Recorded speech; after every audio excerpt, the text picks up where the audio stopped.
جس طرح آپ سب کو اس بات کا علم ہے، رمضان المبارک کا مہینہ ہماری زندگی کے اندر پھر آ گیا۔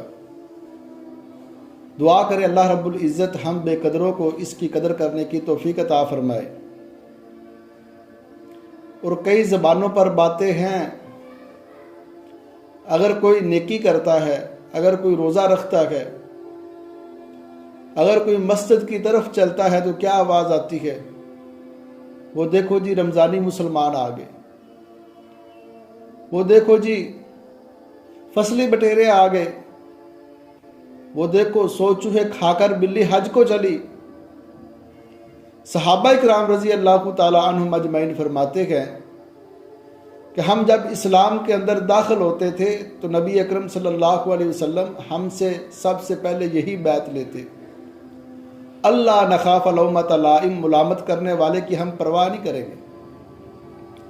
کوئی گلے کرے، کوئی شکوے کرے، کوئی تانے دے، ان کی ہم پرواہ نہیں کریں گے۔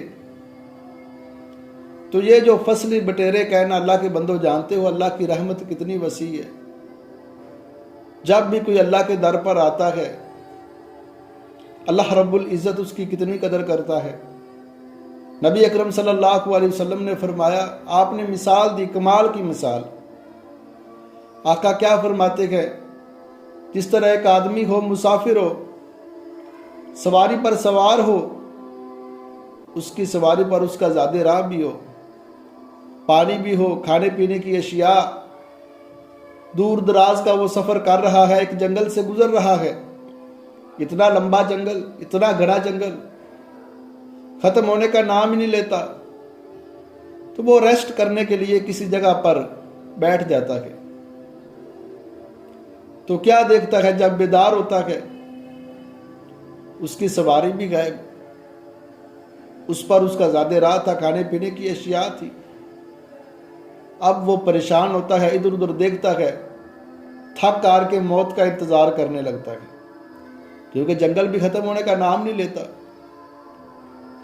حتیٰ کہ آرام کرتے کرتے اس کو نیند آ جاتی ہے۔ جب بیدار ہوتا ہے کیا دیکھتا ہے؟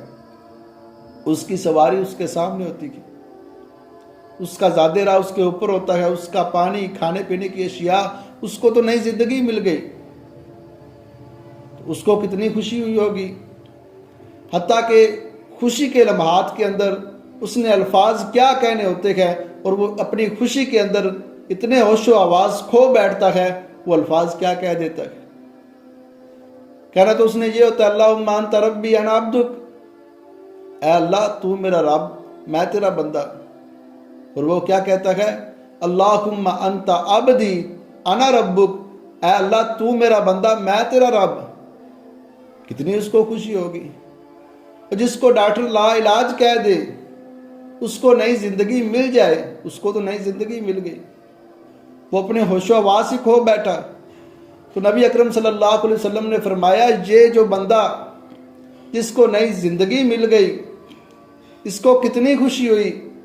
اس سے بھی زیادہ رب کریم کو خوشی ہوتی ہے جب کوئی بھولا بھٹکا بندہ اس کے در پہ آتا ہے، اس کے پاس آ کر سجدہ کرتا ہے، اس کی عبادت کرتا ہے، اس کی طرف رجوع کرتا ہے، رب کریم اس سے بھی زیادہ خوش ہوتے ہیں۔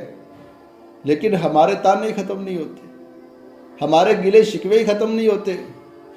کوئی عبادت کرنے کے لیے آ بھی جائے، کوئی کرنا شروع کر ہی دے، ہم اس کو عبادت کے لیے بھی نہیں چھوڑتے۔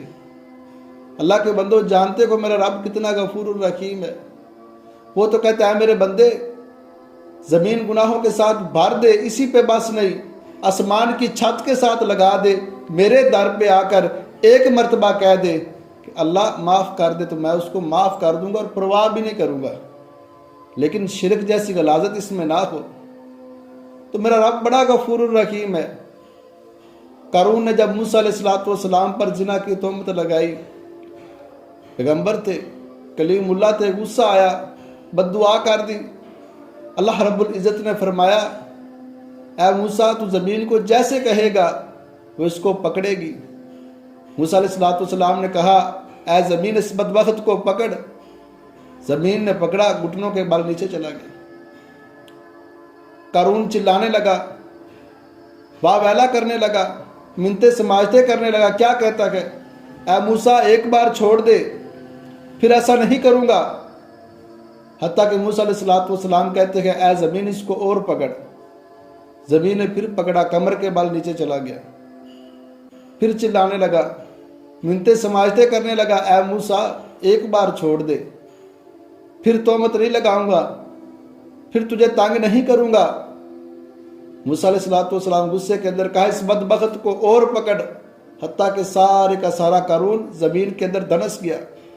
ادھر قارون زمین کے اندر دھنس گیا، ادھر اللہ رب العزت کا فرشتہ وہی لے کر آ گیا، اے موسیٰ تجھے یہ کہتا رہا ایک بار معاف کر دے، ایک بار چھوڑ دے، دوبارہ ایسا نہیں کرتا۔ مجھے میری عزت، میری جلالت کی قسم، اگر مجھے کہتا اے اللہ ایک بار چھوڑ دے پھر ایسا نہیں کرتا، میں نے اس کو زمین سے نکال کر باہر پھینک دینا تھا، تجھ کو بعد کے اندر میں نے راضی کر لینا تھا۔ میرا رب تو بڑا غفور الرحیم ہے، وہ تو طلبگار ہے، اپنے بندے کے انتظار کے اندر ہے۔